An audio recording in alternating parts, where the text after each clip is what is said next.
समय दिनेश की ओर numerological analysis में आपका बहुत बहुत स्वागत है। आज जो बजट आया है भारत सरकार का, उसने शायद मिडिल क्लास को सबसे ज्यादा निराश किया। मिडिल क्लास को भारत सरकार एक गाइनिया पिग या गिनी पिग की तरह समझती है। उसका कारण यह है कि उनको यह मालूम है कि इनके ऊपर जितना आपको बोझ डालना है, आप बोझ डाल दीजिए।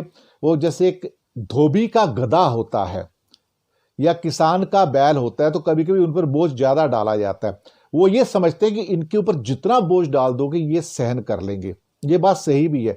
ये पिछली कई सरकारों से ऐसा होता आ रहा है और ये सरकार ने पिछले 7 सालों में नवे बजट के अंदर प्रूव कर दिया कि हमने मिडिल क्लास को कुछ नहीं देना है।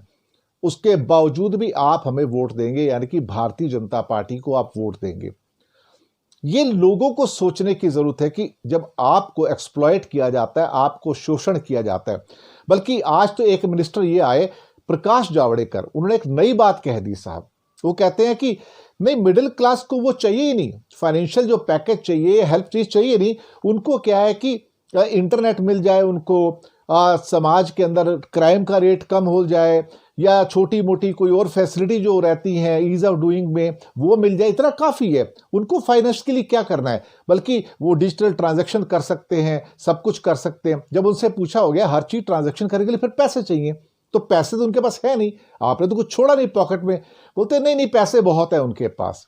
जब आप ये माइंड सेट चला के चलते हो कि आपके पास पैसे बहुत हैं, यानी कि सिर्फ सरकार के पास ही पैसे नहीं है, लोगों के पास पैसे हैं। इसलिए हमेशा कहता हूं मैं कि बीजेपी चंद्रमा की तरह 2 नंबर है, बीजेपी 11 यानी कि 2 नंबर। इसके ऊपर भरोसा नहीं किया जा सकता, क्योंकि ये लेना बैंक है, देना बैंक नहीं। ये आपको कभी कुछ नहीं देगी। ये हमेशा ये सोचेगी।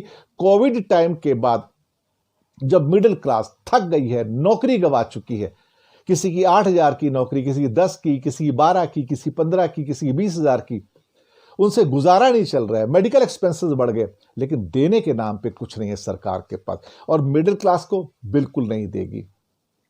फैसला आपके हाथ में है। अगर आपको उसके बाद भी शोषित होना है, शोषण समाज में आपको जिंदा रहना, आप रहिए।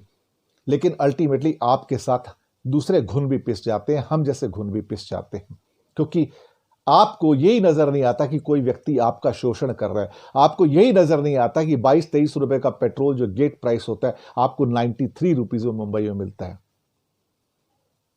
आपकी मर्जी है।